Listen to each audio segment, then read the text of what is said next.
indestructible, invincible. I was in the comic books and watching cartoons. Justice League Europe and the Invisibles. I was in the comic books and watching cartoons. Straight toasters, Stiltman, Gravity. I was in the comic books and watching cartoons. Grimjack, Concrete, Avengers Academy. I read comics and books, yeah, Marvel. Hello and welcome to Speeding Bullets Reloaded. I am one of your hosts, and that is Richie. Hey everybody, it's Tupper. Happy Inauguration Day. Inauguration Day? He wouldn't say it right, so why do I have to? Clearly you've been drinking about it already. Well, you know, drinking, punching myself in the face, punching myself in the groin,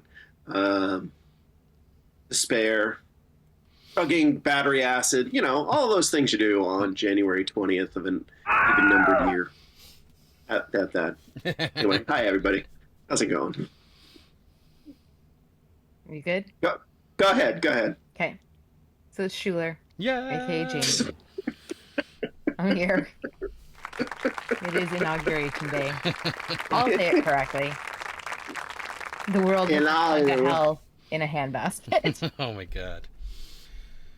I'm a little disappointed that when I open Disney Plus and it's like, Trump inauguration. Well, thanks. Now Tupper, I can't say it properly now. Oh, the two of you were never going to say it. You were never going to say it properly. Come on. Jamie's correct. But Jamie's correct.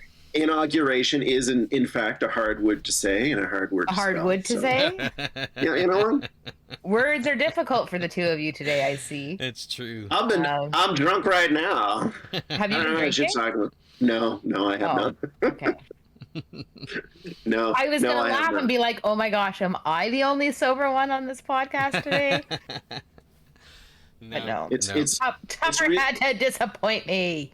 I'm sorry, it's really not a good idea for me to do a drunk podcast. Or drinking even is think about fine. doing it drunk. I'm very erudite even when I've been drinking. I feel like things would be said that one cannot justify. You know, when you're drinking with your friends, we've all done it, and you say something and you're like, oh, I probably shouldn't have said that, but it's okay because I'm drunk. And then you say something and they're like, it's fine. You've been drinking. It's fine. We know. Do you Don't get worry racist about when it. you're drinking? Is that what you're trying to say? No, not just racist. Not racist. That's not racist. Well, It's a whole spectrum No. of ists. He gets all the ists when he's drinking. No, it's misogynistic. Ableist. no. Actually, if anything, I am more like, hey, those things are terrible. Don't do those things. It's mostly about the hatred of people in general. Sorry, guys. You know what? We're gonna do an unveiling today. I just got a package. I don't know what it is, so I'm gonna go get it, and then we're gonna find out. We're gonna do an unboxing online. This is very exciting. I don't think it's gonna be very exciting for everybody, but let's just It's going find to be out. like Hair 3 clips. measuring spoons. My maxi pads came in. I don't find there are people out there who love unboxing videos. They are obsessed with unboxing videos. Mm-hmm. I can never get into it. Just like I can't get into watching other people play video games. Yeah. But as I have stated before, that is my thing. It's not weird. I don't think it's weird if you like. Oh no! If you like that, that's cool. But it's just not for me. I just don't find it entertaining. I want to open the box. I don't want to watch you open the box. That's only fun on Christmas. In a box, guys. It's not even in a box. That's how small it is. It's in a little bag. Ooh. Unbagging. It's an unbagging. It's an unbagging. It's a bag of bags. Oh, yes. Depending on the bags, that's still something. What do we got? Oh, we've got drain pouches, guys. Drain pouch. Wow. When I shower after my surgery, Nice. so I can put my drains in them. This one's the shower one, so it goes around my neck like so, and then the 4 drains will go in here. Although hopefully I could fit 4 in here. And then there's another one that would go around my waist. Huh. So I guess I could use that for the. Jamie, this is the least sexy bikini I've ever seen in my whole life. So, anyways, this is what I'm going to be using when I shower to make sure that my drains don't get caught. This is the fun stuff that I've been ordering on Amazon lately. And what's the date of your surgery again? The 4th of February 4th. February. 4th of February. That's right. We're getting there. February 4th. 2 weeks tomorrow. Crazy. Yeah, That's yay. right, folks. We're getting in all the Jamie you can until Tupper and I talk about action figures relentlessly. We're not doing that. I mean, I do think that Richie and I need to have an action figure like a version of this podcast that's just him and I talking about toys for like 40 minutes per episode once a month. I do think we need to do that, buddy. I like that idea. I think that's a separate thing we can do that doesn't involve Jamie. Not that we're trying to exclude Jamie, but Jamie doesn't want to be involved. Exactly. She doesn't have to be involved in that, and that's a way for us to get it out into the world. It's just like you guys don't want to watch me excluding. play games on Twitch. I'm not insulted. Yeah. It's only considered excluding if I wanted to be involved, That's right. which I don't. That's You it. boys, have at her. Have at That's her. it. We need to No, think of we're- a good name for it, though. Leave that with me. I'm great with names. I just thought of this last night at like 11 o'clock at night, and I was this close to texting you and being like, Richie, we should do this. Because I was watching a guy who I follow on the interwebs who talks about toys and doing a review, and I'm like, well, Richie and I should do that. We would be very entertaining doing that. So we will talk about that. I'll figure it out. We'll make something along those lines happen. But we are not going to Speeding Bullets Reloaded, an action figure segment that is longer than 2 to 5 minutes. It's just not going to happen. We're going to talk about fun stuff while Jamie is not able to be on the podcast. I promise. We have to hype it up because we have to make sure it's good. That's right. Richie, we can't drop the ball. It's got to be good because people are going to be like, "Oh, Jamie's not on this one. We're not fucking listening to it." I'm like, "No." I think they would listen to it anyways just to see what shit show you two would produce. Or we get like, I string together a bunch of like Jamie sentences on the soundboard, and I just keep pressing them every once in a while. You mean like the Holt thing from Brooklyn 999? Yes. Get some. There you go. That's a fun project for you, is to create the Jamie board where she's in. And just as you guys say things, you would just know, yeah, this is something Jamie would say to both of us for bringing this up. I love that idea. We recently also recorded some audio that I haven't reviewed yet because it was on my iPhone while we put up a TV for Jamie last week. So there's some good stuff in there. Whether or not you get to hear it depends on Richie's editing skills. We did record like an hour and a bit. Yeah, I think so. Something like that. Not all of it is usable, so Richie will have to go through and edit it at his leisure, but it will take him some time. So I don't know, May maybe is when he'll have that. He's like, it'll be tomorrow because I have a block of time, and that's what I'm going to do. No, I still have to finish editing Friday's episode, so that comes first. Oh, I was like, we whatever. did an episode on Friday? Yeah, you're right, we did. Okay, yeah. Cool. Oh my gosh, So I'm we've telling got, you, I am... nothing planned for you guys Wait. except for a hodgepodge. Jamie's going to say something. was Let she? Jamie say her Sorry, thing that she was sorry. going to say. Yeah. Say your thing. No, I was just gonna say I'm friggin' brain dead lately. I don't remember anything. No. I am almost as useless as Richie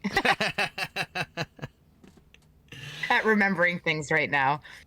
Not useless, because Richie is not useless at everything, but remembering things, Yeah, not that's always not so my great. forte. That's why I write shit down. Oh, that's... And then I have to remember where I wrote that shit down. Well, fortunately for both of you, I'm a Capricorn, and Capricorns retain all information. And Well, I I'm retain also... information. I just don't remember where I bank it I retain right water. now. I can't All right, imagine well- a day where where I'm just totally brain dead. But it's gonna happen once I have my surgery, because that anesthetic is going to cause me to Who's picking you up? be dumb. Or who? Nobody. I'm staying in the That's right. hospital for 3 to 5 days. That's right. Someone has to record She's you gonna under... go over there with his phone and be like, Jamie, say a bunch of shit for the next hour. That's No, gonna be the so- next podcast. No, what you need to know, every surgery I've had, every anesthetic I've had, I don't get loopy like that. Damn it. But I just become dumb because I can't remember anything. That could still be entertaining. Like, my short-term memory, I can't even remember what I said 5 minutes ago, which for me is very much not like me, because I remember conversations from years ago. Like, Devin absolutely hates how well I remember things, because I'll be like, no, you said this verbatim, and he's like, how the fuck do you remember those things? Unfortunately, after anesthetic, I don't remember those things. Like, I don't remember. It is not so much, again, like, it's not that I'm dumb. I just don't remember little things like, where did I just put that glass of water I just literally poured? And I'm looking around going, I don't remember. Oh, it's in the freezer. Why would I put it in the freezer? Je ne sais pas. Like, things like that.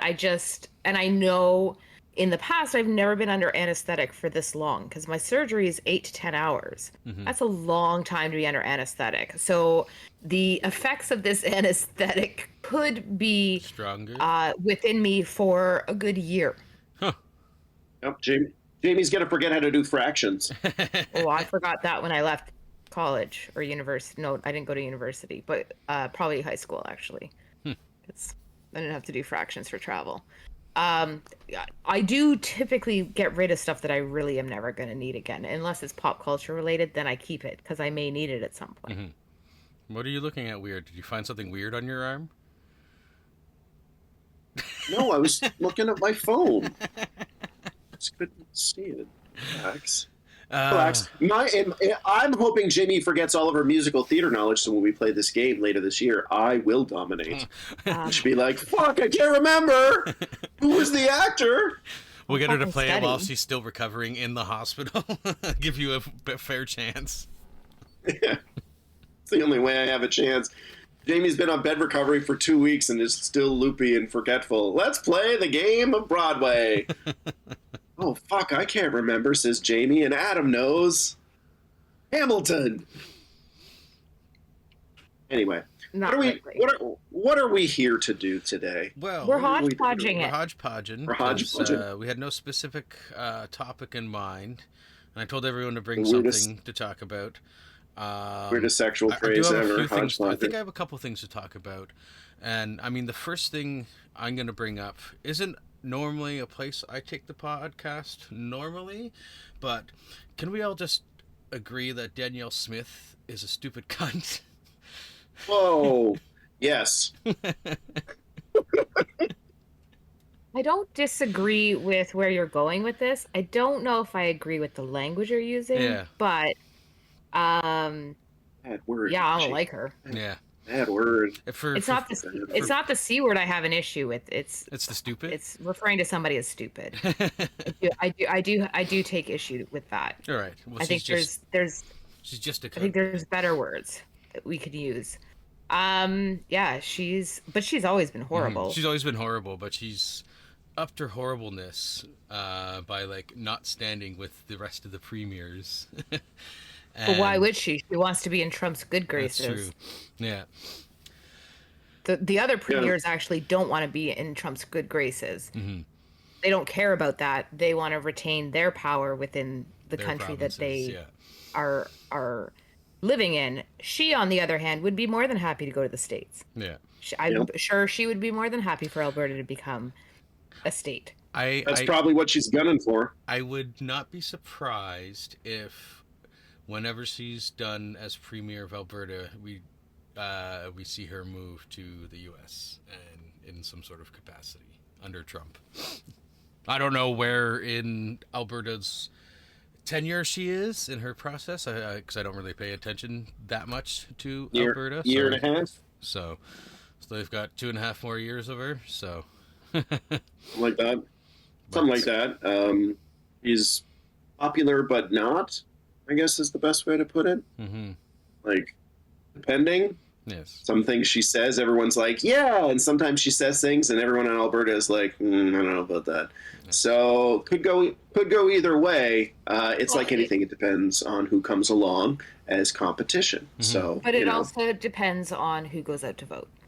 At the end of the day, again, those conservatives, they will go out to vote, and so if the Liberal or NDP don't go out to vote to support, then conservatives are back in. Yeah. Or So CP. so since we're talking about politics, we have two, possibly three, but definitely two that I know of contenders for the Liberal leadership. I cannot believe we're talking about this on We a were Pop just Culture talking about podcast. this actually the other day, What the Tupper fuck and ever. I, how surprisingly charming Mark Carney is. He was on the Daily Show, and he did a great job. Mm-hmm. Like, good for him. Like, he knew what he was doing going on there, and setting himself up, and then coming out that he was running for the Liberal leadership. And you know what? At this point, I got to say, the job is his to lose. I do like Krista Freeland. I want to say that out loud. I do like, and I've always liked Krista Freeland. I think she's very smart and has a great backbone when she's put up against a wall. She's very good at people criticizing policies and things that she's been involved in, and then backing them up and challenging those things. She's very good at that. However, much like Hillary Clinton, I don't think Krista Freeland is well liked in the country at this point. And I think she took too long to separate herself from Justin Trudeau. Yeah. And I think that kind of sunk the ship as far as her being elected. And let's be honest, leader.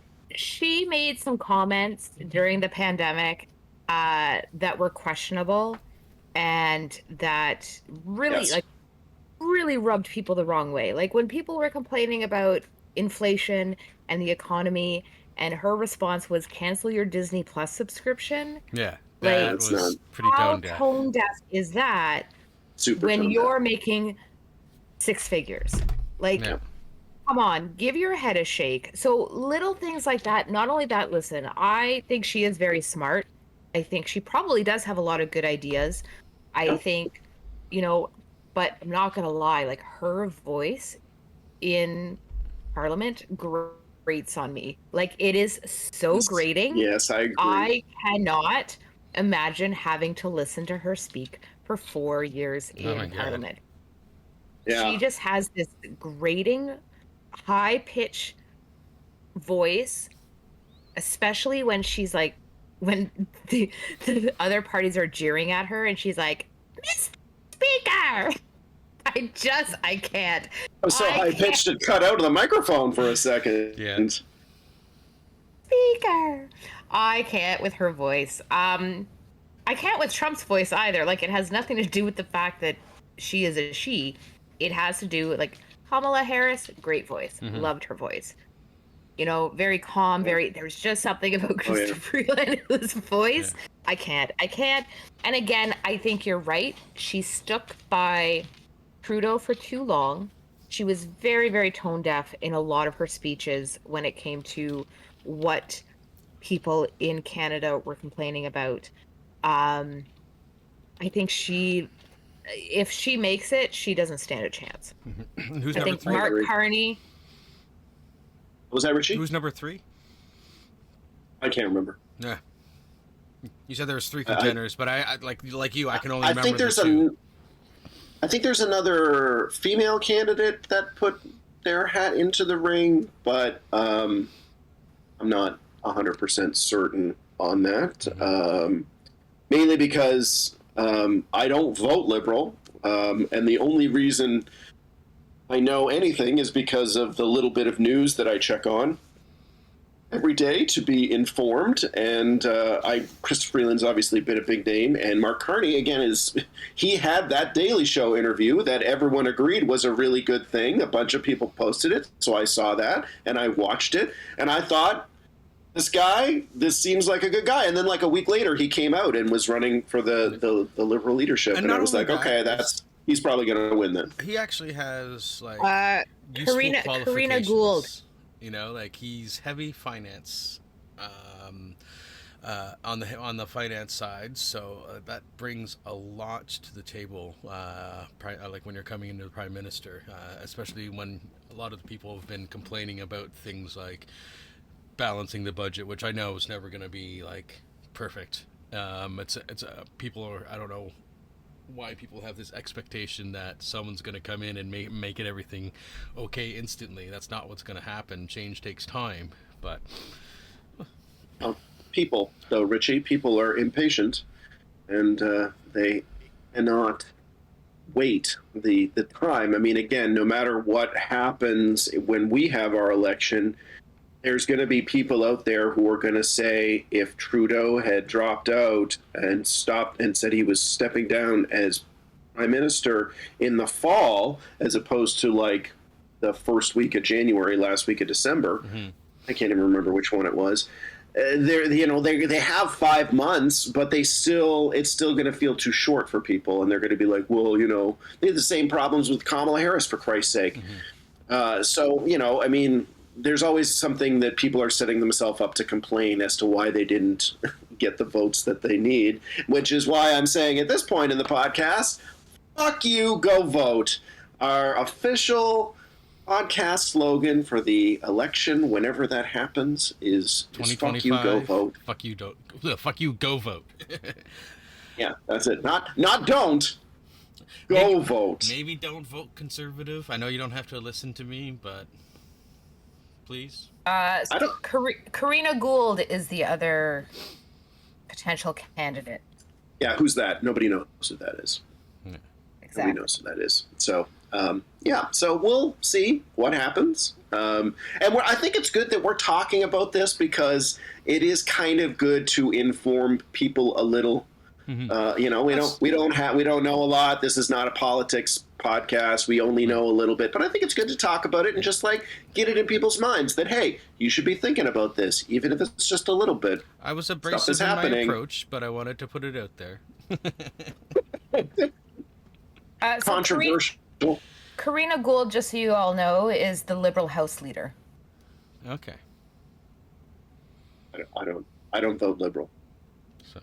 I don't even know who the NDP. I don't even know who the NDP House leader is, to be honest. You just asked me who she was, and I told you who she is. Oh, that's good. That's good. Good information. So take that stuff, put it in your brain pan, let it swirl around in there. A little bit of research on your own. We'll be talking more politics. Stay tuned. More politics talk with the Speed and Bullets gang. So coming up after this break. I've got a list of who's in. I've got a list of who's in. So Chandra Arya from Nepean, it has said that they are going to be running. Jamie Baptiste from Cape Breton. Frank Bayliss from Montreal. Mark Carney. Krista Freeland. And then who's considering is Karina Gould. All right. There you go. Too many people. It's too many people. Like, I feel like there should be five total. There should be 5 total. Well, I think that is the leadership 5. of a party. No more. No one should be considering. They're like, we have our 5. You got to get your name in by X point. Honorable mention. 20 people are like, I want to be the leader of the party. And it's like, who are you? And it's like, I've been sitting in the back benches for the last 6 months, but I think I'd be a good leader. Nah, maybe don't. Maybe go back to gardening. Maybe go back to your YouTube podcast series. Do that instead. There you go. Right. There you go. What's next?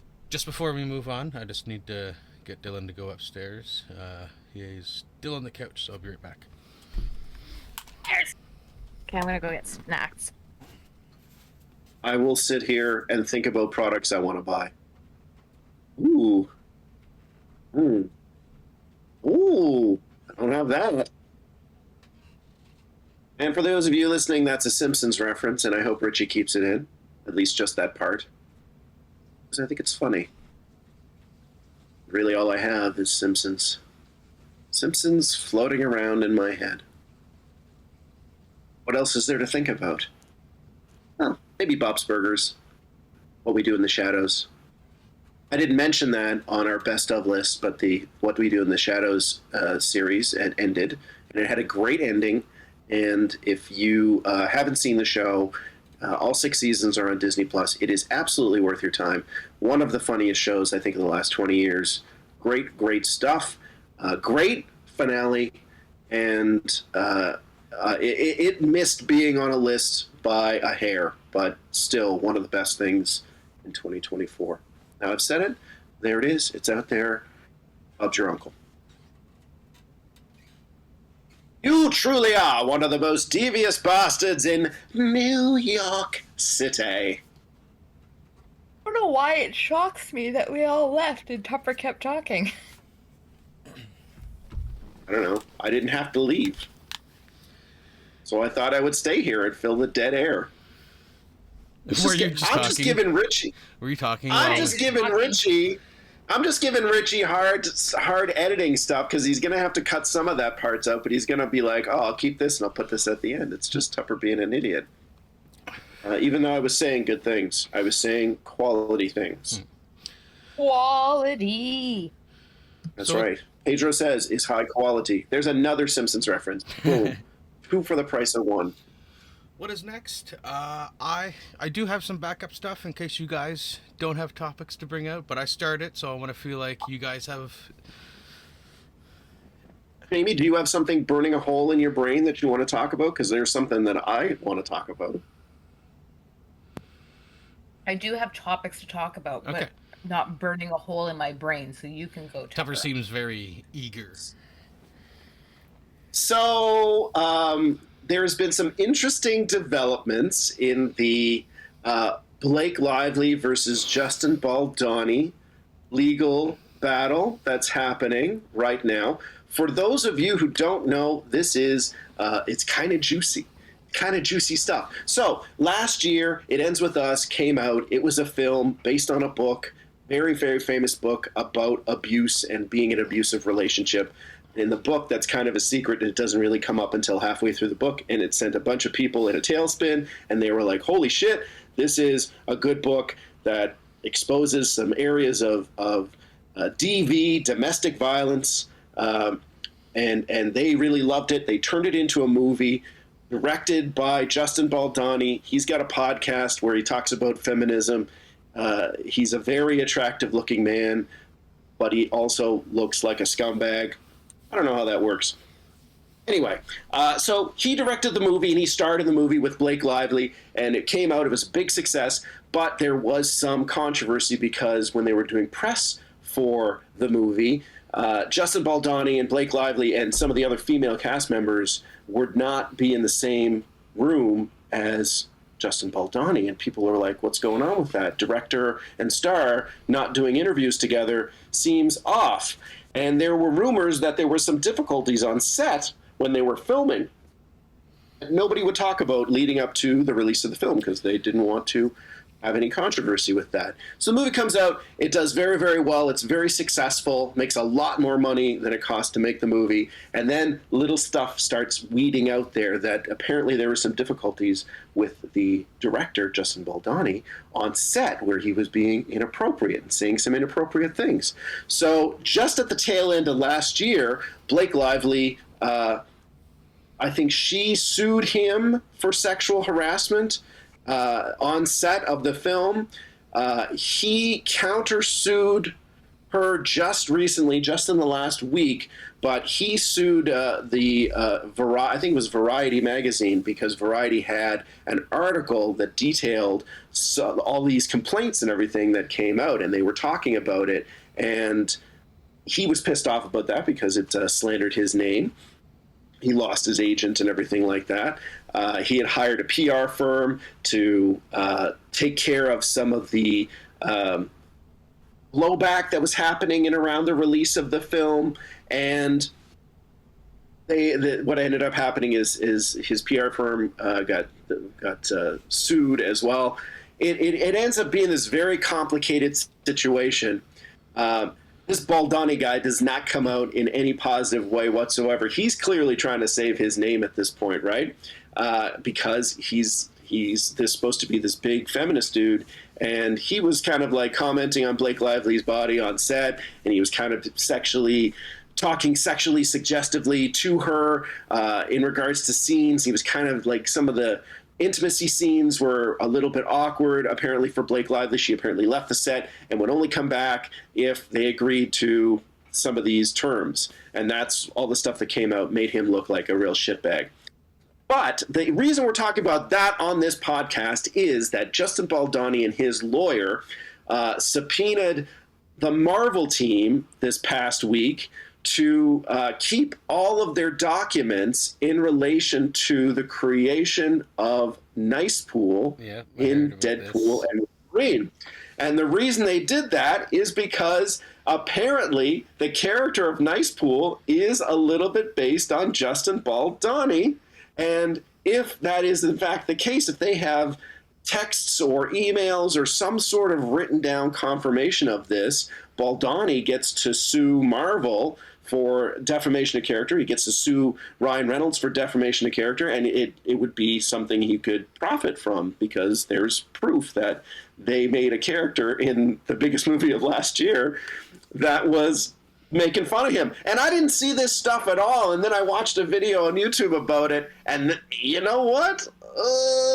It's definitely a little bit like they were making fun of this Justin Baldoni guy. I don't know shit about him. How would that... But the man bun and the feminism stuff that Nice Pool was saying in the movie definitely is like, kind of seems like it's aimed at Baldoni. And I was like, first of all, that's fucking hilarious. Secondly, you wouldn't know that unless you knew the whole situation. So it's a little bit iffy on whether or not there's a legal challenge that could come for it. But I also just love it. It's not like they were using his likeness, right? But they kind of were, though. Little bit with the shaved beard and the big, because for the longest time he had a big man bun and lots of hair, and I was like, I didn't see that connection, but when it was pointed out to me, I'm like, oh, little bit of a visual cue there for the connection with Justin and Baldoni. If there's anything, but if there's anything in writing, Richie, that the writing, see the writing is what would be the nail in the coffin for that would get them. For me, as it stands right now, it's nothing more than, and I'm not defending either side, I'm just taking a look at this objectively, and there's nothing tying that directly to him.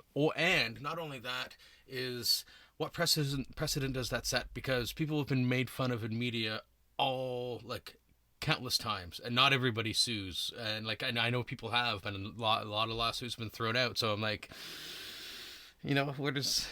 I think that's where the courts will decide. Yeah.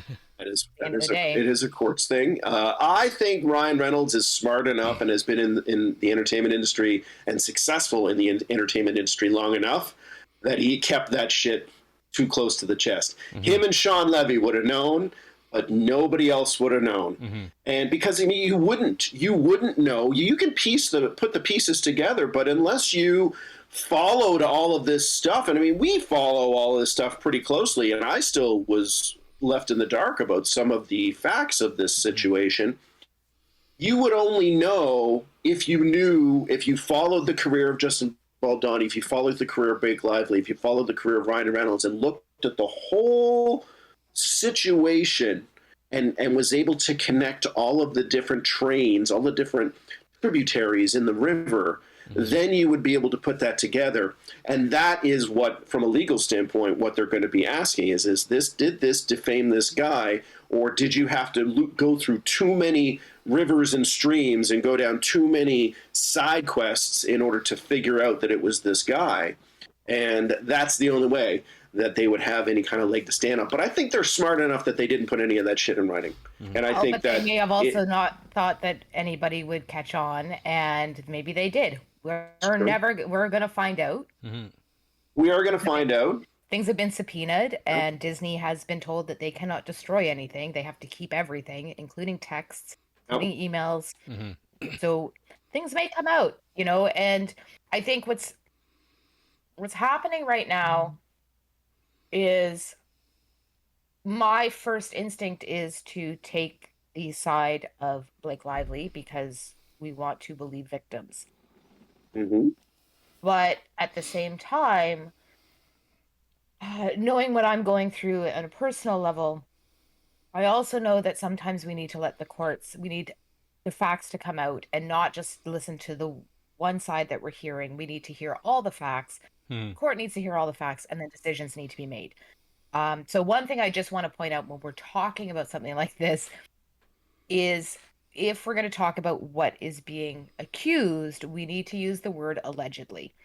Allegedly. Because right now, nothing has been proven in a court of law. That is Nothing correct. has been decided. And so while this is what he is being accused of doing, there has been nothing that has definitively said that, yes, in fact, he is guilty. Therefore, this is all allegations and nothing has been Allegations.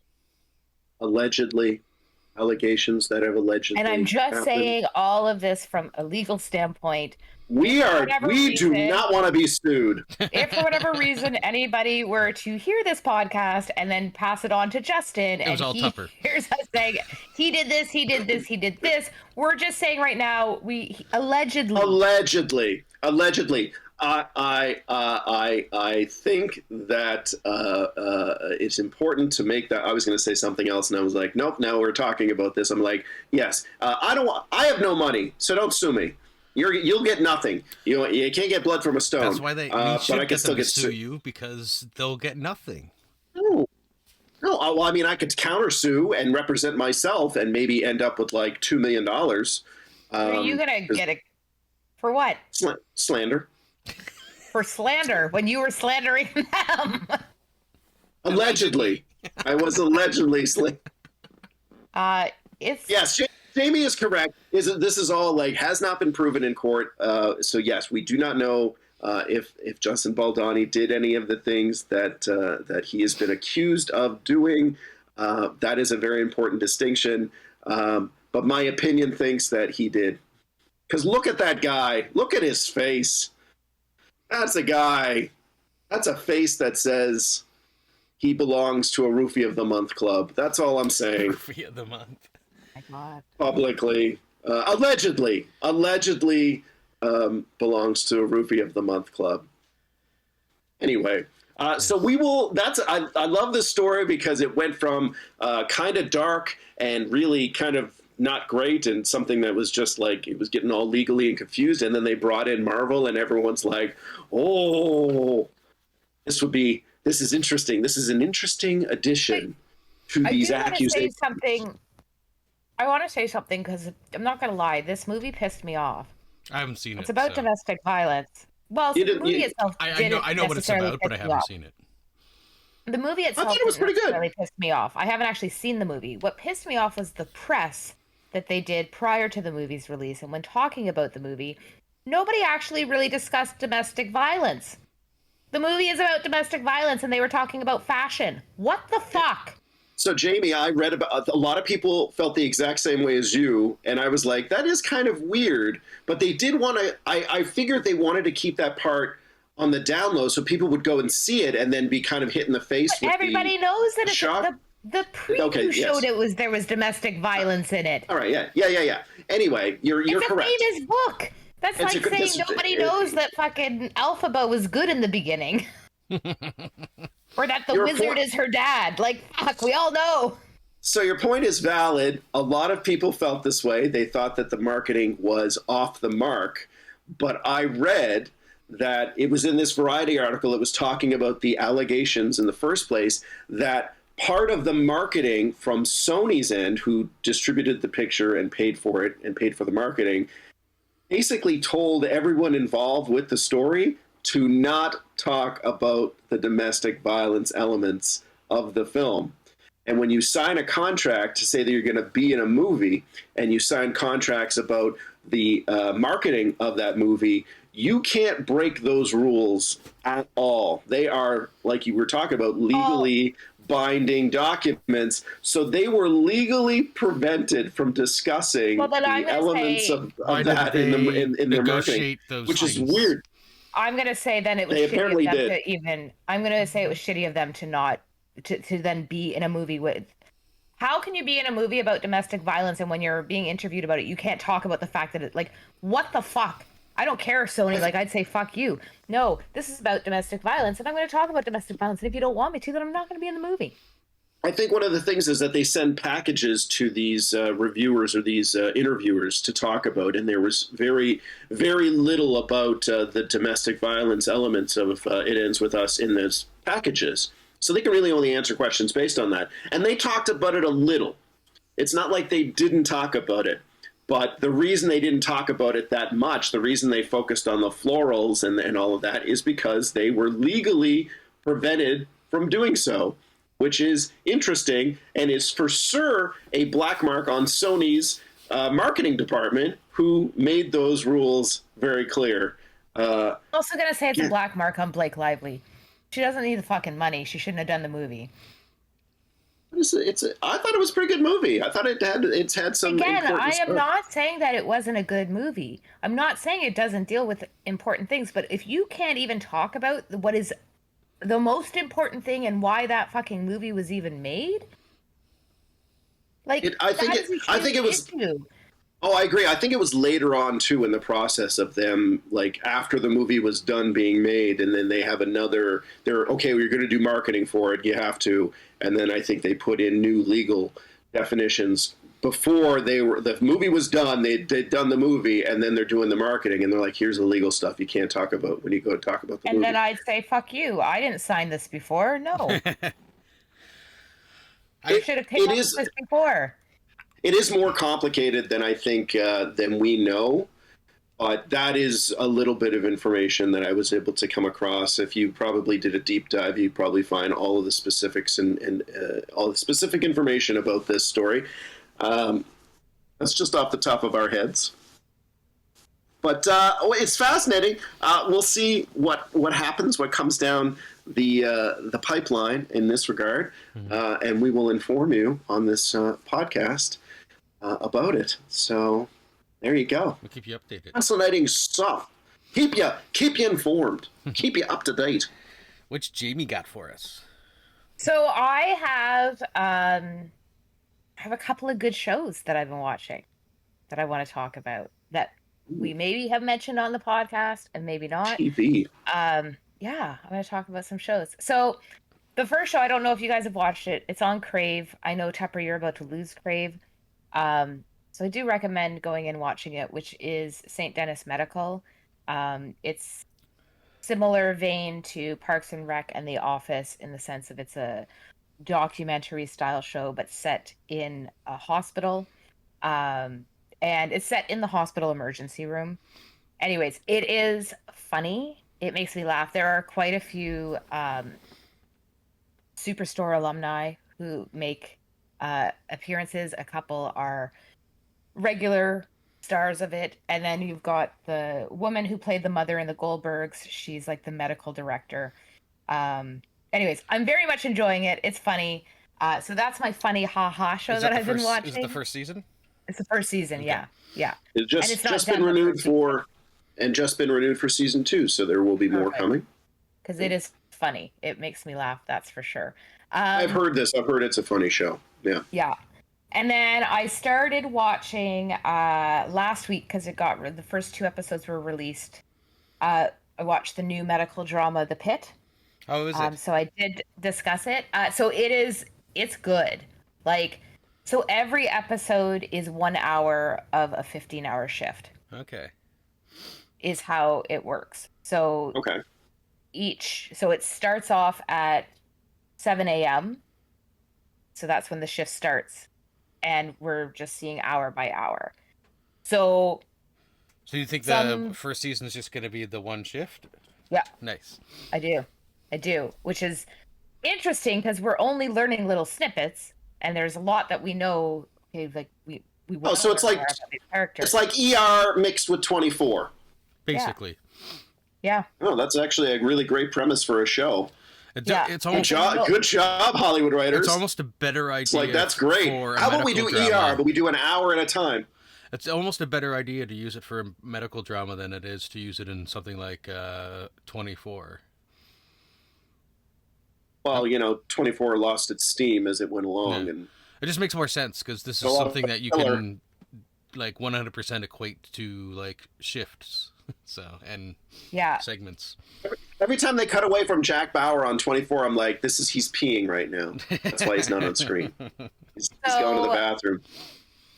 So Noah Wiley, for those who watched ER and know him as Dr. Carter, he is the lead character in this, and man, Noah Wiley was meant to play a doctor. Like, he is such a good actor when it comes to doctors. Like, he just knows how to play a doctor really well. But his character heads up the ER. So he's heading up the ER, which is nice to see as well, because obviously when ER first started, he was the medical student, the resident, and, you know, we watched as he grew. And now it's kind of like we're watching him grown. And we did watch that in ER too, because let's be honest, that was 10 seasons of ER. Like, it was a lot of seasons of ER. He had time to grow. A lot of seasons of ER. But now, you know, he's definitely looking older. Every now and then he puts on these glasses, and I'm like, oh yeah, you're older. You look good, but you're older. Is this kind of? Would you say this is like a spiritual successor to ER almost? You know, so I don't know if I would say that. There's definitely a different feel to it. Like, ER, I always felt like every episode was so jam-packed, and it was like, oh my God, what's going to come in next? We don't necessarily get as much of like the shock factor. But we definitely, like, you know, in the first 2 hours, we watched a patient die. We watched somebody Spoilers. get hit by a train. You know, but there's a little bit more, I think, in terms of, because each hour, I think we get a little bit more feeling of how those medical professionals feel in an hour, and just bouncing from patient to patient to patient to patient. Because the impact's harder in that shorter time as opposed to seeing like a larger portion of time in an episode. Yeah. Yeah. So I think there's a better understanding to what it is to work in somewhere like an emergency room. Because you've got like a couple of doctors who are basically triaging the waiting room, while you've got the more important, not important, but the more urgent cases coming in. But the cases don't necessarily end at the end of that shift. So you may or may not see those patients throughout, depending on how long they're there. Right. So like at one point I was watching the third episode, so we're 3 hours into the shift, and towards the end they go into this room. I'm like, oh shit, I forgot that woman was still there. Oh, I wonder what's going on there. You know, so like, because they're not constantly going in to see these patients. Right. So I may not see a patient for an hour, but all of a sudden they're back the next hour. Right, while they were waiting for tests to be run. So in that end, like, it's good. It's, the writing's good, the acting's good. Like, I'm definitely very much enjoying it. And I do really hope that it gets picked up for another season afterwards, because I feel like I'm going to want to see more shifts. It sounds like a really interesting concept, and I think you're right. I think it gives people a lot better perspective and appreciation into what happens for those medical professionals. And there are the med students that are just kind of coming in first day. We're seeing them. And yeah, you know what? I am very much enjoying it. I think anybody who liked ER is definitely going to like this one. And what I am going to say, though, is pace-wise, it is a little bit slower. It's not as heart palpitating right now at this point as ER could be. Right. Not saying it can't get to that, but it's not there right now. I think we're just trying to kind of get to know these characters in an hour time frame. Where is this? Is it a CTV show, like through the CTV No, app? so it's on Crave. God damn it. I know. It's an HBO show. Oh, well, I mean, that is there swearing and sexy stuff? Well, there's no sexy stuff. They're in an ER.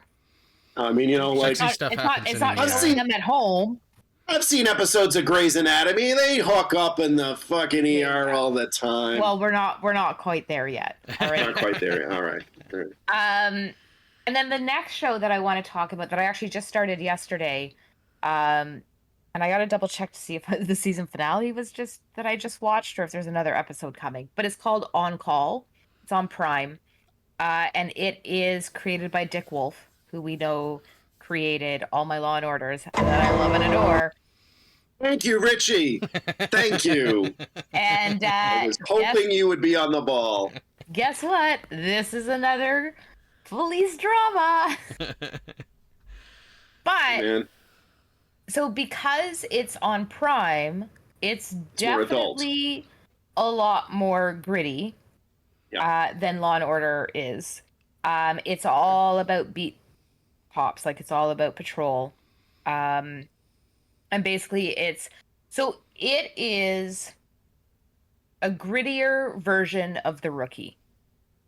Okay. So I'm a big fan of The Rookie, but The Rookie has a lot of comedy to it. It It's does a have a little lot bit of comedy. like I just watched laughs all at 6 itself. seasons, and now I'm caught up to like the new episodes that are airing. I love The Rookie. Don't get me wrong. I love The Rookie. So this is very similar, where basically you've got a training officer that's taking her rookie out, but there's no jokes happening. Yeah. Like, this is like, and they're in Long Beach, not LA. But there's definitely swearing. I watched a guy set himself on fire with gasoline in one of the episodes with his kid watching. Like, Self-humiliation. it's pretty, it can be pretty intense, some of the stuff. Like, in the first 5 seconds, there was a rookie officer who had just gone out on her own routine traffic stop. She got shot in the neck, died. While people were videotaping her on the ground, dying. I've been considering checking out On Call because I do love police me too. procedurals. Me too. And I do like seeing the more serious side of it as well. Yeah. And never getting rid of Prime. so another thing with On Call that I was watching, and I was like, all of a sudden an officer came up, and I was like, why does that officer look familiar? I'm like, is that Eric LaSalle from ER?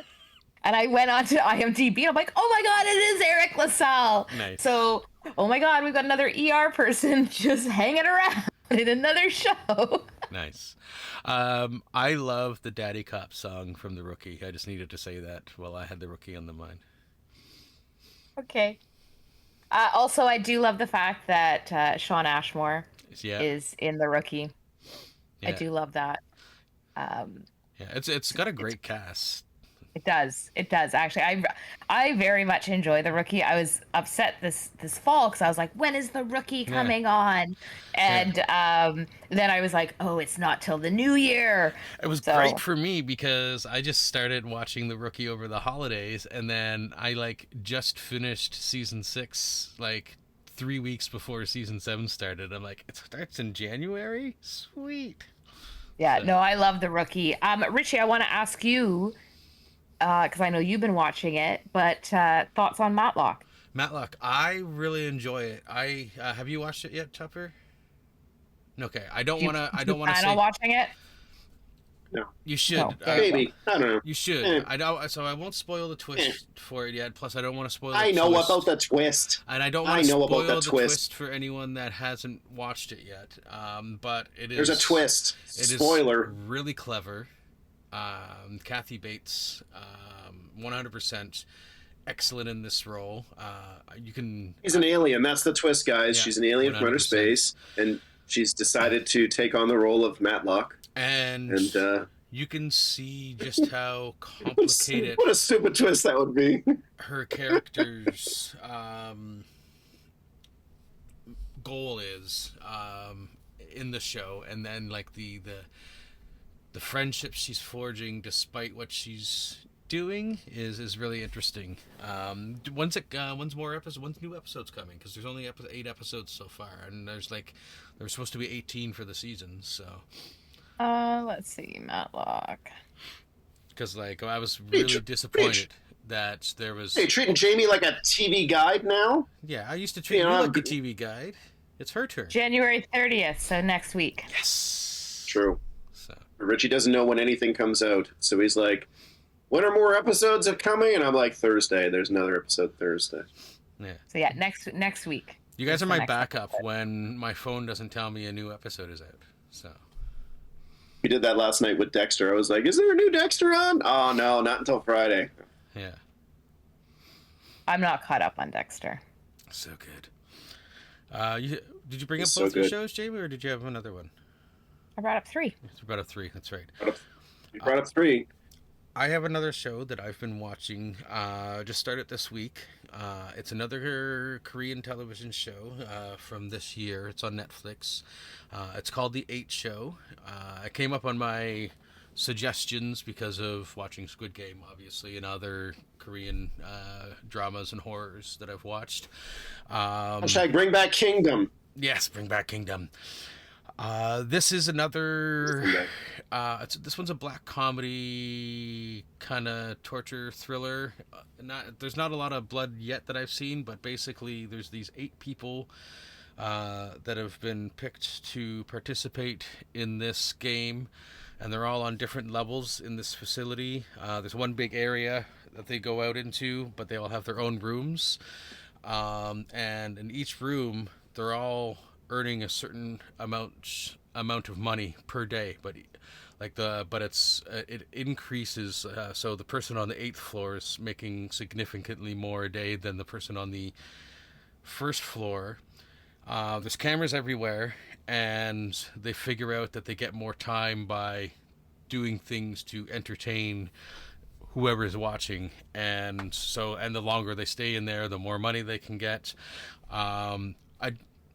For me, it's not as good as Squid Game, but it's still very interesting, and it's still another look at just how far people will go for money or when they're put into desperate situations. But it's definitely worth to check out. If you enjoy Squid Game, I would say check it out. That sounds interesting, actually. And it's not. Sorry, go, Tupper. I was gonna say it sounds interesting, and it sounds like the kind of thing that I would like. Yeah, it's called The 8 Show.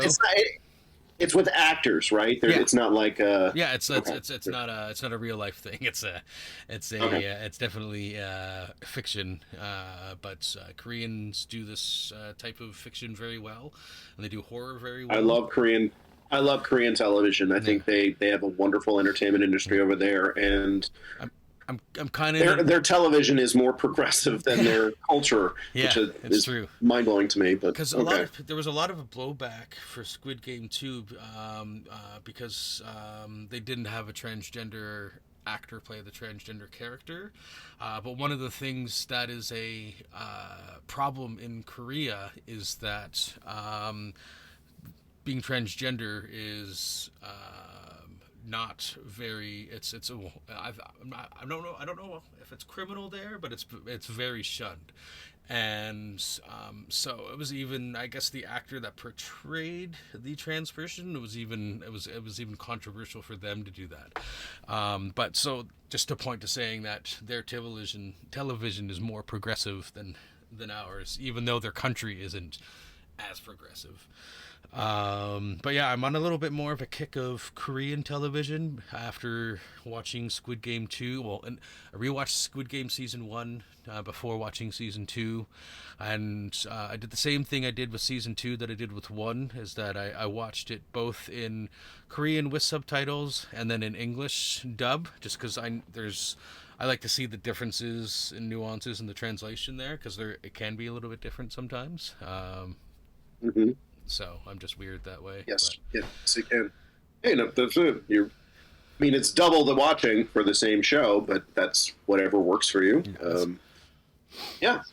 And I will just say about Squid Game 2 that people were like, it's not as good as Squid Game 1, and I disagree. I thought it was just as good as Squid Game 1, a little less impactful because we already know what we're getting into, but I thought it brought new and interesting story elements, and it was still very dramatic and very shocking and surprising and great cliffhanger. I thought they nailed it. I think they did a fantastic job. I think what people were expecting and what they think that they wanted was a duplicate season where there was a beginning and an end in the season. So I think that threw a lot of people off when they didn't get that satisfaction of the end at the end of Season 2. But you know what? It worked. It worked, and I felt it had the same impact for me that watching the first season was. I was like, this is a good show, and this is really well done. And I actually thought it was a little bit better because you know what you're getting into, and the way that they played with the story and they played with the characters was I think more interesting. It felt more like a TV show where you kind of figure like, oh, they're probably not going to kill this character off at least right away, and I was right. Like they get more survivors lasting throughout the series, but it still has an impact. It's still entertaining and it's still fascinating. But a lot of us, I think people were pissed off because they were like, how did you not see XYZ plot point coming? And I don't know. I mean, you're in a very stressful situation. Things might not be as obvious to your brain as it is to us casually watching it from home. So I'm a little less critical when they're like, how could he not tell? And it's like, he's in a stressful situation. Cut the guy some slack, okay? You know, and I don't want to talk about it here because there's a lot of stuff that we would be spoiling if we did. I don't even know if Jamie has watched Squid Game. She hasn't even watched the first season. Nope. It's a good show. It this really, is really now is. The second episode I've said I haven't watched anything. It's true. It's a good show. Yeah, we talked about it before. It's a good show. Watch it if you haven't seen it. And if not, you're getting more later this year. And if you were like, cliffhangers, well, you get the resolution in like 6 months. So quit your bitching. Jamie, you were going to say something? Sorry, Richie, what was that show? I think it was on Crave that you liked, that you watched recently. Sweet Pea. I recommend to you guys Sweet with Pea, okay. Ella Purnell, which leads me to my next point. Because originally when I told you guys about it, I gave you the wrong title of Teacup, because that was another show that I had planned on watching, which is the show I'm going to talk about now. It stars Yvonne Strakowski, Scott Speedman is in it. Strakowski, I can never say her name right, but anyways. Strahovski. But from Handmaid's Tale and Chuck. Yeah. And the video game Mass Effect. It takes place in like a rural Georgia area, and you only get a little information at once as the episodes go by, but what you figure out by the end of the first episode is, one, there's a lot of weird shit going on. Two, there seems to be the sort of invisible, not barrier, but at one point, if you cross this certain spot, you basically get dissolved. And it's very sci-fi. Rude. Yeah. It's very sci-fi. I think Tupper specifically would really enjoy it for the sci-fi aspects of it, despite it taking place in rural Georgia. It's I don't want to say too much about it because it's one of those things that unfolds slowly. So if I say too much about it, I'll spoil it for you. But it's 100% worth your time. As somebody who does enjoy slowly revealed science fiction, fantasy, weirdo element stories, and enjoys the work of Scott Speedman and Yvonne Strahovski. It is not getting renewed, though. What? Oh. Yeah, they just announced it. It's not renewed. Then I'm probably not going to watch it if it's got a big story and they're capping it. Does it end on a cliffhanger, Richie? Oh, yeah. Oh, see, there's no way now. There's just no way. Fucker. You can't do that to me. I think it was just announced yesterday. It's not getting renewed. I didn't see that. Well, womp, womp. If you want to watch an 8-episode cliffhanger series, it is interesting. I do not. Sadly, I do not. But I am going to start watching. I am going to start watching From this year. I've heard From is a very good show and is very similar in tone, and everyone says it's really great. I will throw out 2 shows. One that Richie and I have talked about a lot, not on this podcast, and the other that Jamie has just started to watch. And we'll talk about that one first so Jamie can join in. But Pop Culture Jeopardy. Yes. Pop Culture Jeopardy. So I'm watching this show. I didn't know that they had 3 contestants on at the same time. And all I keep thinking of is Richie and Jamie and I have got to get on this fucking show so they can be there and I can talk. But you guys got to be on the ball, because if we do a triple play and you're not able to stack up, I will be pissed. You'll see me on screen just like whipping Richie on the side, being like, how do you not know the answer to that? It's great. Watch it be I about want to. Broadway musicals, and fucking Tupper will be the one that Richie and I are like, what the fuck, Tupper? Yeah. It does happen. Honestly, the triple play is super difficult, and I'm like, oh fuck, I can't get it. Although the last one I just watched, I got all 3. Nice. Yeah, it always trips me up because of the 3 questions. But anything that has to do with TikTok, I'm like, nope, I'm out. Even I got an Addison Rae question the other day. I'm very good at this show. I'm much better than regular Jeopardy. I also I want to say that I wasn't sure about Colin Jost when I heard that he was going to be the host. And in the first episode, I'm like, he's great for this. He's perfect. And one of the things, the dichotomy has been really sharp for me because we're also watching in bits and pieces that Fast Friends game show that's on Crave. I It's watched it hosted all. by, oh my God, Whitney Cummings is terrible. She is a terrible host. She is kind of a shitty person. I don't enjoy her, and she is not good as the game show host or Fast Friends. And Fast Friends is a stupid show to begin with because like the trivia is fun, but they have them running around the apartments, and the apartments aren't even fucking laid out like the actual show. Like they're missing elements. Like why do Joey and Chandler have a flat screen TV? They should have a 90s TV. And that's how that should work. Why do they put a fucking flat screen in their apartment? It doesn't make any sense. And they're at one point they're like, "Oh, you're sitting on the iconic couch," and I'm like, "That's not the iconic couch. It's not. It's a representation of what the couch would look like modern wise, but it's too short. It's not long enough." And I'm like, this whole thing is suspect to me. Whitney Cummings is terrible as the host of Fast Friends, and it just proves that Colin Jost is really good as the host of Jeopardy because he doesn't make it about him, and when he throws in a few little jokes here and there, they're really good throw-in jokes. Or when there's a ScarJo question, and he's like, "That's my wife," and it's funny, like it's because it's just like fast, and it's like back to the game because it's about the game. Mm-hmm. Pop Culture Jeopardy is about the game and not about anybody being famous besides the people answering the question. But it's great. If they do a season 2, we absolutely have to apply. See if we can get a free flight to Los Angeles, record at the famous Alex Trebek Studios, and I think we would be pretty good. I think we would lose. I think we would still lose. I don't think we would win. We definitely wouldn't win the 300,000. We might win our episode and get knocked out. Who knows? But what I think would be great is we're on there and they'd be like, "Oh, so how do you guys know each other?" We know each other for years, but we also have a podcast. Exactly. Yep, that would pick up 3 viewers. Because they'd be like, "How did you come up with your name?" "Oh, it's actually the name of our podcast." Speeding Bullets Reloaded team. It's just so interesting because I'm really good at trivia, but I'm not good I'm not good under pressure. So I don't know how well I would do in front of cameras on TV. You know, like, because it's not like hosting where stuff comes off the top of your head and you say it. You got to remember the specifics. And I know this for a fact. I would be like, "Oh, the answer is this." And it's like, I would not phrase it in the form of a question at all.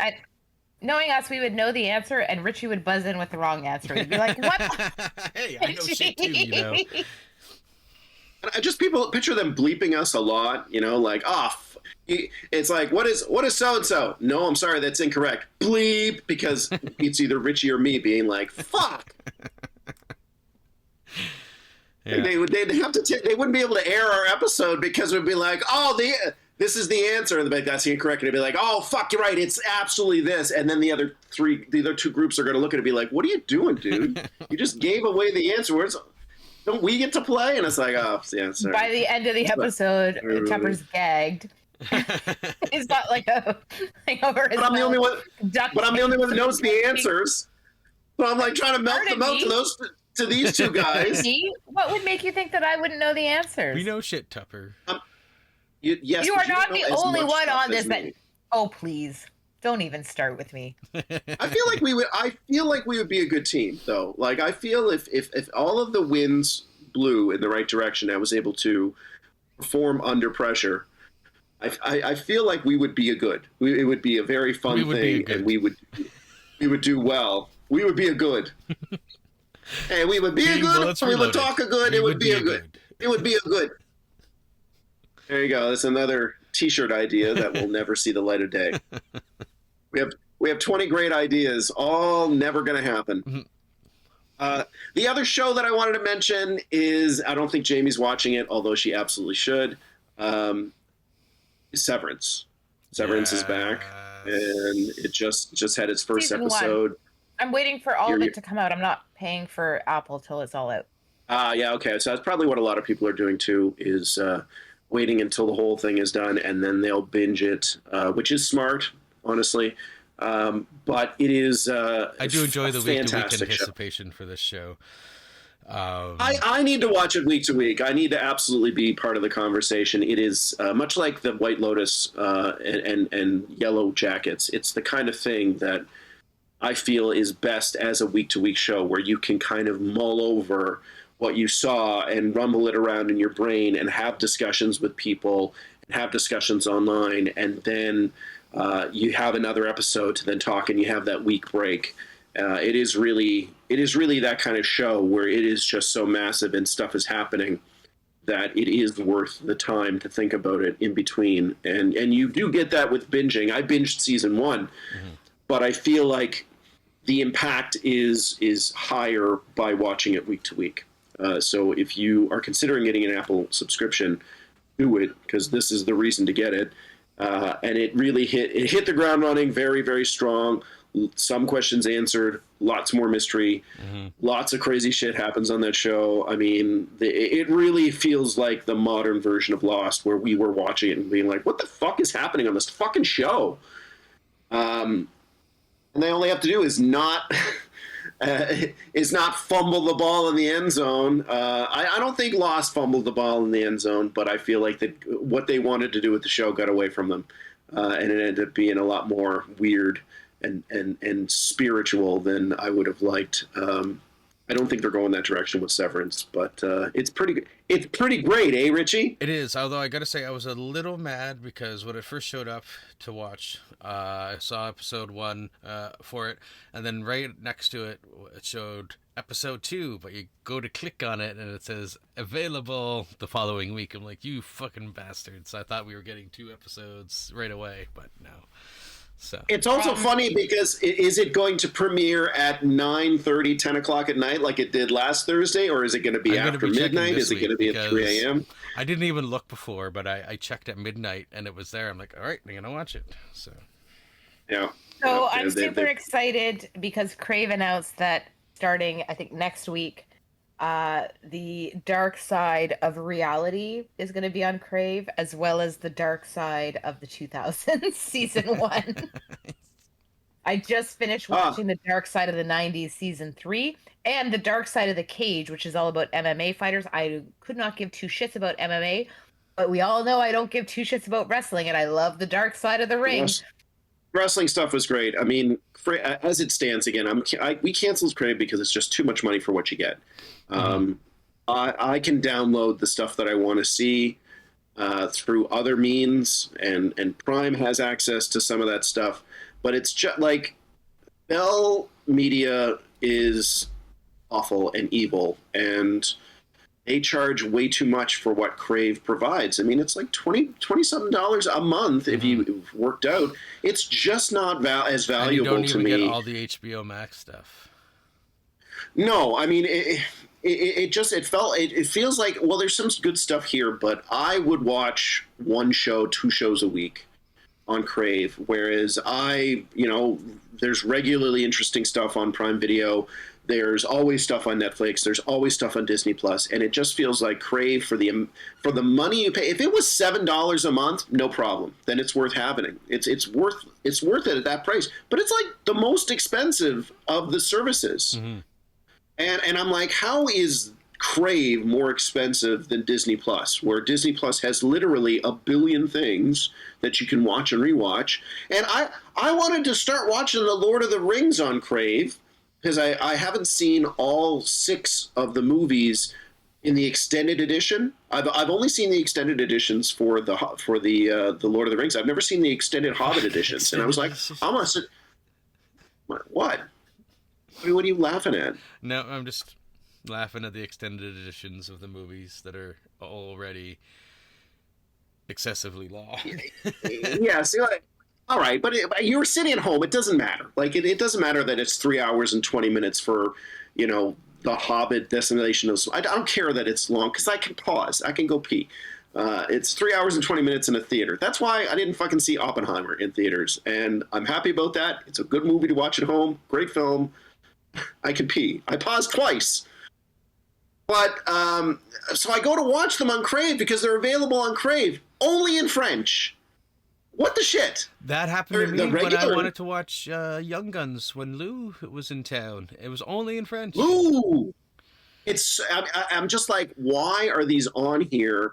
And I don't want to slag our francophones in this country, at least not on this podcast, this version of the podcast, today. I don't want to do it today. Maybe next time. I don't know. They drive me crazy, and I'm 50% francophone, so fuck you. I can make fun of them. I don't want to slag them, but like, why is the French version on Crave and the English is just regular? Why can't I watch the extended version on Crave in English? It doesn't make any sense. Fuck you, Crave. You suck. That's why we canceled you. You jerk. You jerk store. I still have it, but Anyway, well, Because all my RuPaul's on there. My traders are all on there. I'm gonna start I watching actually Traders. Actually, which one was first? UK. I think UK or Australia. They're all on there. So I would just watch season 1 of all of them. Yeah. And then go to season 2. That's a and good season idea. 3. But they're all good. Like, so far, yeah, New Zealand, I think, is the one that kind of, it's the sleeper where you're like, loving this, and then all of a sudden you're like, holy fuck, they are good.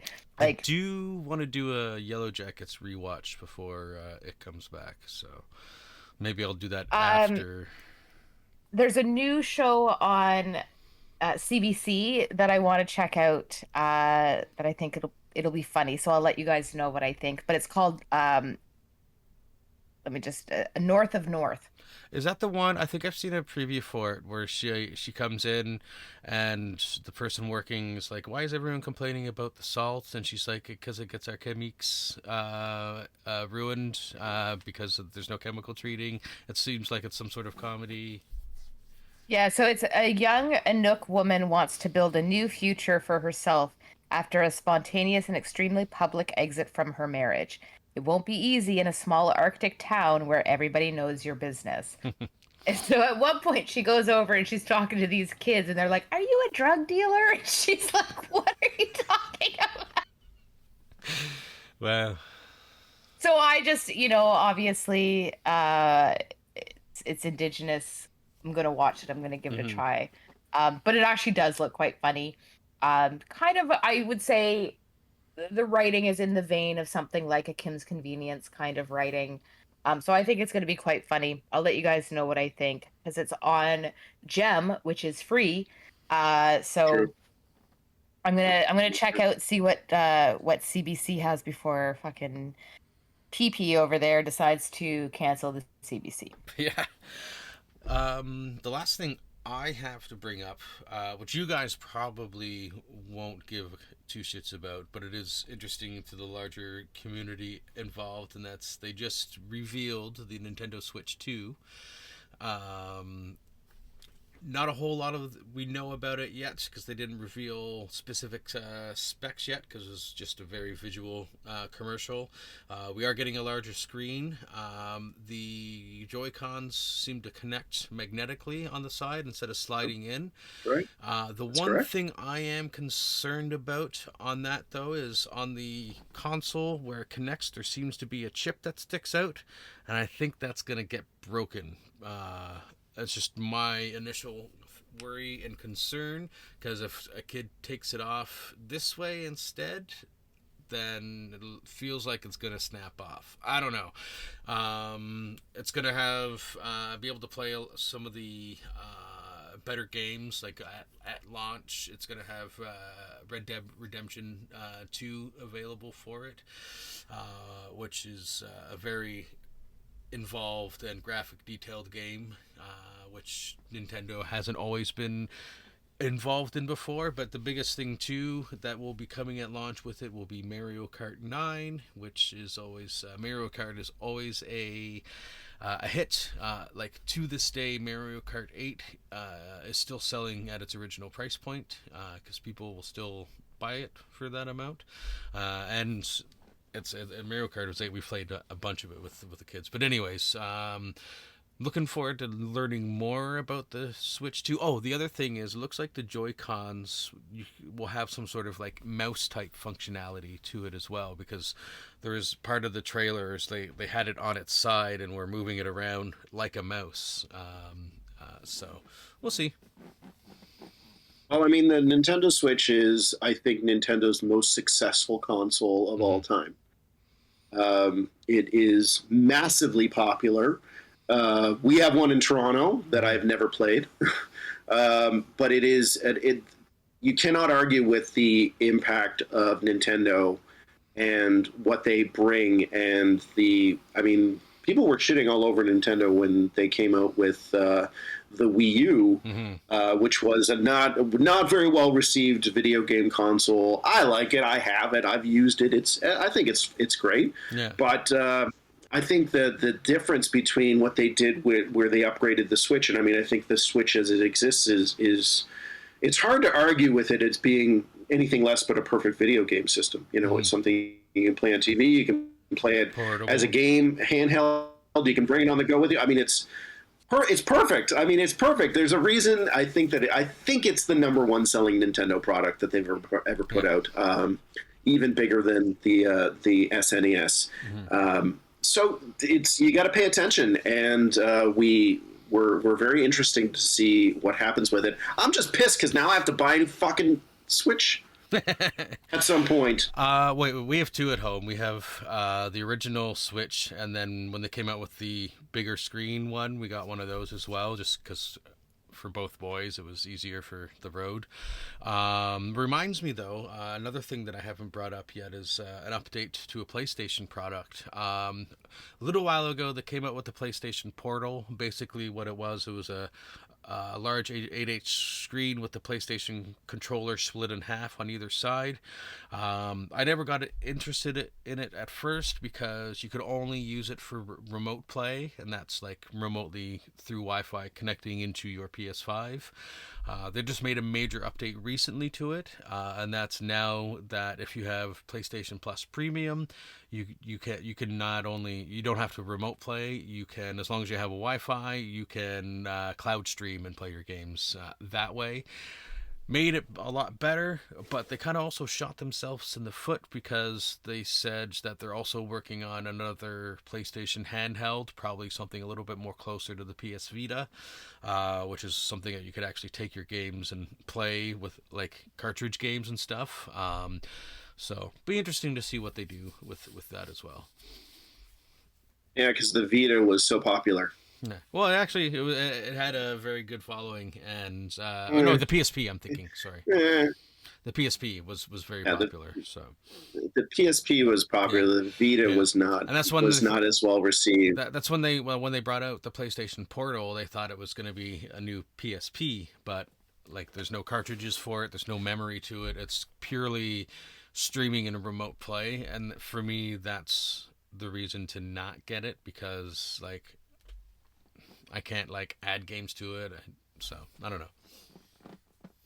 I don't know shit about video games. I think I mentioned last episode that Poker Face is getting a season 2. Mm-hmm. Yes. And so they're expecting it. It finished wrapping at the end of December, or filming at the end of December. So. Ooh, April. I bet April is probably when it's going to come out. But Richie, did you ever see season 1? I haven't watched season 1 yet. No, it's. So just so you know, it's on Gem. Okay. Yeah. Just so you know, you can get it for free. Poker Face, one of the best shows of 2022. Go watch it if you haven't seen it. Ryan Johnson, who makes amazing entertainment, and Natasha Lyonne, who is infinitely entertaining. Great show. Looking forward to season 2. Definitely one of my top wants to watch in 2025. It is still weird to say that, guys. I know. 2025. We're in the future, but it sucks. Like, Oh, fuck yeah. I don't know. At least even Blade Runner had flying cars. We don't have Right. fucking flying cars, and it's still shitty. You know, I don't know what's going on with that. All we have is entertainment. Let's just be entertained. That's why we're here. Are you not entertained? Anything else we want to, before we wrap up this hodgepodge of multiple... I guess my only thing, just in case, I don't know if we're going to be able to record before I go in for surgery. So if not, see you all on the flip side. Jamie, that's 14 days away. We're definitely going to be recording an episode before. She Well, might. we'll see. She might have some I might get pre-surgery busy. stuff. Mouse will still work. I have stuff that I need to take care of Stuff I got to in do. life in general. Oh, what? Hanging out with us is not important? Is not good for your soul? It's not that it's not good for my soul, but if I have stuff I have to arrange might and be prepare something before I more- go. That takes more priority to prepare for her surgery than talking to us two idiots. Disagree. I think that if anything, spending time with us will Listen, we'll see- make sure you heal faster. I feel like we'll see how work is going. It's not She's about not talking healing about faster. healing. She's talking This is about before. before the surgery. Prepping before the surgery when I have to get my life in order. Yeah, I'm gonna be out for 3 months. you record an episode, you go in for your surgery, and you recover at lightning speed because your body is all amped up from the endorphins of joy that you experienced in the previous days podcasting experience with us, and your body is supercharged because it's like, hey, we want to do that again immediately. Boom. We save lives on this podcast. We make people recover faster. We are superhumans. I'm just saying stuff. We're like a that's- healing factor. We're absolutely true. We are Wolverine's healing factor. Just We- in we case are- I'm not here for the next episode after this one. Fine. I just want to say to all, I will see you all soon, or you will hear me soon. And sorry for any debauchery these two get into in my absence. I will try to get back as soon as I can. Richie, start working on that Jamie voice box thing immediately. All right. And make sure we get some so we can do get some. When did I ever Say- get some? Right there. You just did. Boom. Oh, You did it. 3-point play. Swish. From center ice. Cool. I don't know It sports. worked, Tupper. Anyway, Our plan worked. and well, claps all around. Everyone gets cakes and beer. All right. That's it. There you have it, folks. Time to go. And don't forget, fuck you, vote. What? Sure. That time. I know. But got lots gotta of prepare, time. We gotta prepare them. Every month. Fuck you. Okay. Fuck you. Go vote. All right. Bye. Okay. Bye. Bye, internets. Okay, bye, you too. Bye. She's like, Yeah, I gotta pee. we're done, so Okay. I'm gone. Yeah. I gotta pee, and I'm working on art. So yeah. Okay. Love you. Love Hey, you go guys. be productive. Bye.